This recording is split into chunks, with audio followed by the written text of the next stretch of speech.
What's going on, everybody? Oscar back with an all new video. So today I want to talk about a series that I kind of got into a little more recently. There have been some issues with this series and some hardcovers that were supposed to come out 2 months ago, and then the hardcovers never came out. And I pre-ordered the hardcovers of the series and I waited for them to drop, and then something happened, and I'm assuming it had to do with COVID, and with COVID kind of just screwing everything up all around us, and pretty much sending the world into disarray. And it screwed a lot of physical medias, and people that are into vinyl like myself. I have a pretty massive vinyl collection, and it definitely screwed up some of the stuff that I was waiting on, and it took almost a year to receive some of the records that I'd been waiting on, and it impacted manga as well. And there's an insane shortage of manga, and at the same time, manga kind of skyrocketed in sales and in interest. And I definitely think the pandemic helped a lot of random industries to boom, and the manga industry to me is one of those industries that definitely boomed during the pandemic, because we were all just kind of sitting around at home wondering what the hell was going to happen next. It's had lasting effects, and I think it's still kind of ongoing, and there's still certain things that have fallen really far behind and haven't been able to catch up. And I think that something that suffered that is Udon Entertainment with Summertime Rendering. And so I think what ended up happening with this, I don't know, for sure, because I do follow Udon Entertainment on Reddit, and I'd seen them saying that they were going to be dropping the hardcovers soon, and I looked on Amazon, and it looks like they're slated for a December release. So maybe that means they're dropping all the hardcovers in December, and if that's the case, that's cool. But in the meantime, I kind of got tired of waiting. I pre-ordered the hardcovers and waiting for them to drop, and then they never did. And then the physicals, these paperbacks went out of stock, and it was a pain trying to get my hands on them. But I finally got them. I finally got the first 3 volumes of Summertime Rendering. I have volumes 1 and 2 here. I read all of volume 1. I'm in the middle of volume 2. I have volume 3 here, and then I also recently got my hands on volume 4. So I have pretty much all of Summertime Rendering that is available currently, and I have every intention of pretty much collecting the whole series all the way through volume 6 and supporting it all the way through, because this is a great series and I really want to talk to you all about it. So please stick around, show you some panels. I hope that you enjoy this video. Please sub to the channel. You do not have to if you don't want to, but I would appreciate it if you did. Let's dig into a surface part of this story. Hopefully enough to build intrigue, but not enough to ruin your experience with Summertime Rendering. Every twist, every turn is worth experiencing for oneself. There are so many parallels to be drawn here. It reminded me of several other works of fiction and film. I'm about to go on one hell of a tangent, so please forgive me. This is everything that this story has reminded me of. Edge of Tomorrow, All You Need Is Kill, which is the manga that inspired Edge of Tomorrow, Us by Jordan Peele, Parasite by Hitoshi Iwaki, Re:Zero and Groundhog Day, John Carpenter's The Thing, Invasion of the Body Snatchers, even David Cronenberg's Scanners, and just because I feel like reaching, David Lynch's Twin Peaks. More than anything, it's like Higurashi When They Cry meets Steins Gate. Just by me mentioning that plethora of TV shows and anime and film, all of which I highly recommend, by the way, especially David Lynch and especially Twin Peaks. Given those titles, I feel like you may get an idea of where I'm headed with this. Still, I don't want to outright say too much. I do believe, regardless of this let's talk about in my words about the series, if I can spoil as little as possible, that is for the best. Though even if I do begin to spoil things out of context, it probably won't make a whole lot of sense. The care and dedication that has gone into every twist of the story's premise is taught. It feels as if just when you think you have it figured out, it throws another curveball. It's like watching Lost when it first aired, which I did. I watched the pilot episode that first night and was hooked. I felt the same immediate, I need to know what happens next sensation while reading Summertime Rendering. And as of this writing, I am currently in the middle of book 3. If you've only read the first volume and are excited for what comes next, it does get better too. I promise. Our lead is a teenager named Shinpei who is returning to the island where he grew up.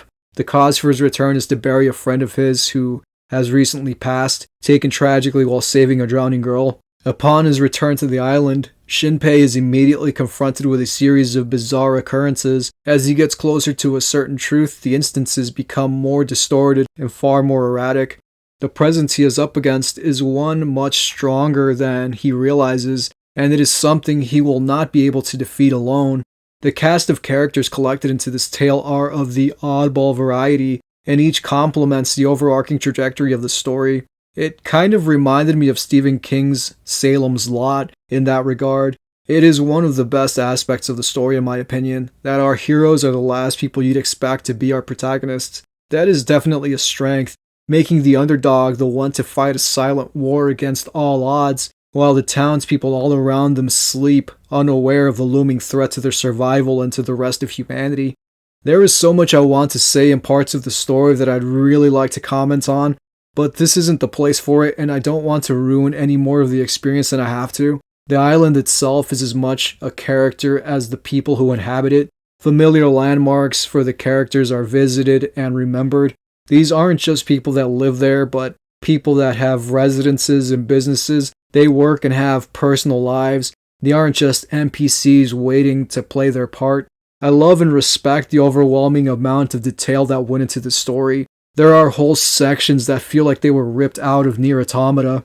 If you don't know the game, basically you find diary entries on old computer terminals, and they give lengthy character lore and explanations, reasonings for character actions.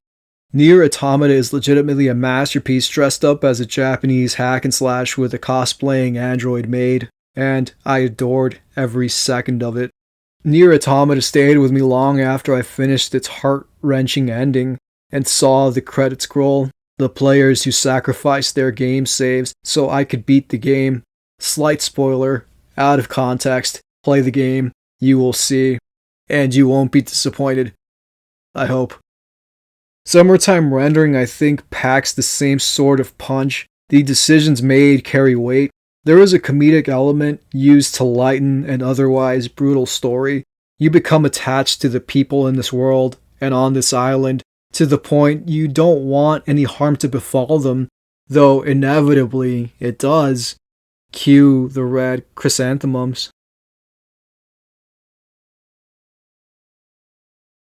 So I feel like this series kind of got like a double tap, where like first it was supposed to come out at a certain time and it got pushed back, and I think it got pushed back like 2 times, and then the physical was released and it was just like these paperbacks, and they completely sold out. The first 3 they came out at the same time and they were completely sold out, and I waited forever to be able to get my hands on it.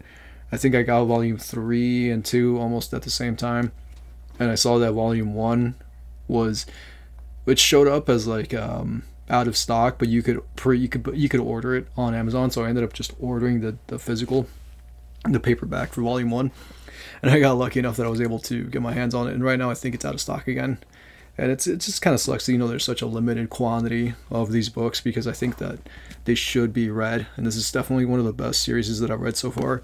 And I don't want to keep repeating the same things that I've said over and over, because I've noticed that I tend to do that when I make these videos. And I feel like they got the double tap, in the physical department, where it got screwed when it was being released, and and anybody who ordered like a hardcover is probably not going to get their hardcover until December, if they end up ever shipping at all. And then on top of that, there's like the whole thing with Disney, and Disney claimed ownership of this series, so now you can't even watch it at all unless you're in like a territory where you have Disney Plus in like Japan or some other country. But then it isn't even like subbed in English, and I've tried to like look at it in like just random sites where people use like fan subs and whatnot, and I couldn't find it anywhere. So it's just kind of a pain in the ass, because like I do want to check out the anime because the manga is so good and I've enjoyed every second of it. Currently in the middle of volume 2 of the manga, and I'm enamored with the story. I love the characters. I love her a lot. I love her character a lot. I think she's so far my favorite character in the whole series, and just like how much it escalates in one, in one volume, and this just single volume, how much the story escalates and how much just happens before, like, I think it even hits 100 pages.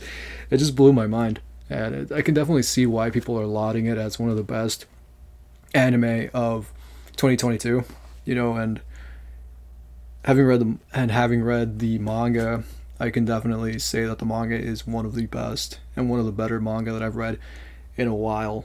So I'm really excited to be able to finally watch the anime and to get involved with that as well, and not just be a manga reader, even though I'm 100% content with this story's trajectory, and I've been collecting the volumes as they become readily available. So yeah, I mean, I can't wait to see where the story is going to go, what's going to happen next with these people. So I hope that you have enjoyed this video. I want to cut it now before it gets super long. I don't want to say too much that I end up dragging this out to like a 17-minute video for no reason. So thank you for hanging out with me. My name is Oscar. Until next time we meet.